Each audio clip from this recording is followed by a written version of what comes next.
Maharashtra TV news, आवाज सर्वसामान्यांचा। Breaking news. Sindkhed प्राथमिक आरोग्य केंद्रासाठी नवीन इमारतीची मागणी सौ भारतीताई अशोक पवार।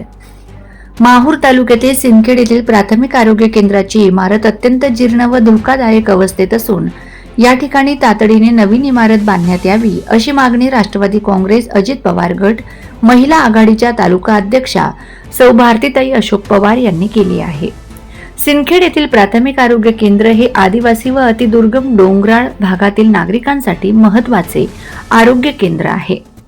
या आरोग्य केंद्रात अंतर्गत तब्बल 18 गावांचा समावेश असून हजारो नागरिक आरोग्य सेवेसाठी या केंद्रावर अवलंबून आहेत। सन 1994-95 मध्ये बांधण्यात आलेली ही इमारत आता सुमारे 31 वर्षांची झाली असून ती अत्यंत जीर्ण झाली आहे। इमारतीला मोठ्या प्रमाणात गळती लागली असून अनेक ठिकाणी भेगा पडल्या आहेत। इमारतीचे अवस्था धोकादायक बनल्याने रुग्ण, गर्भवती महिला, लहान मुले तसेच आरोग्य कर्मचाऱ्यांच्या सुरक्षिततेचा प्रश्न निर्माण झाला आहे। या पार्श्वभूमीवर सिंदखेड प्राथमिक आरोग्य केंद्रासाठी नवीन सुसज्ज सुरक्षित इमारत मंजूर करून तातडीने बांधकाम करण्यात यावे अशी मागणी भारतीताई अशोक पवार यांनी शासन व आरोग्य विभागाकडे केली आहे।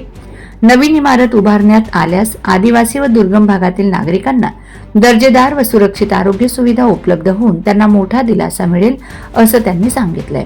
Vande Maharashtra TV news media प्रतिनिधी पंकज जयस्वाल, नांदेड। पवार, राष्ट्रवादी तालुका अध्यक्ष अजितदादा गटातून प्राथमिक आरोग्य केंद्र सिंदखेड, तालुका माहूर, जिल्हा नांदेड हे आदिवासी अतिदुर्गम डोंगराळ भागातील प्राथमिक आरोग्य केंद्र आहे। सदर प्राथमिक आरोग्य केंद्र अंतर्गत 5 उपकेंद्र कार्यरत असून 18 गावांचा समावेश असून सदर प्राथमिक आरोग्य केंद्र हे 1994-95 मध्ये बांधलेले आहे।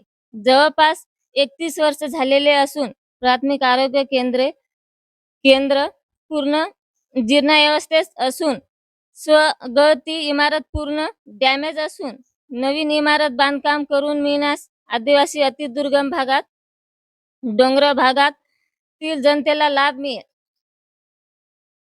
धन्यवाद। वंदे महाराष्ट्र टीव्ही न्यूज, आवाज सर्वसामान्यांचा। अशाच नवनवीन बातम्या पाहण्यासाठी आमच्या चॅनलला सबस्क्राइब करा, बेल आयकॉनला क्लिक करा।